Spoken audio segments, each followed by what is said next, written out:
گبره اینقدر استرسشی نگر، چرا که در زندگی هر چیز از مرزی از ما نموشه و نه در وقت از ما موشه. بعضی وقتا ما زیاد کوشش منی که تمام چیز زود در دست بیلی،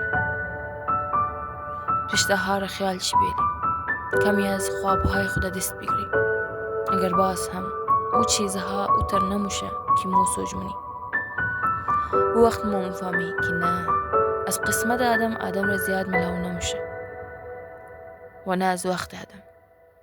چیزی که از تو است او تو را پیدا کده از پس تو مایه و چیزی که از تو نیه او را هر قدر رو کنی یک روز او دور موره هی موره.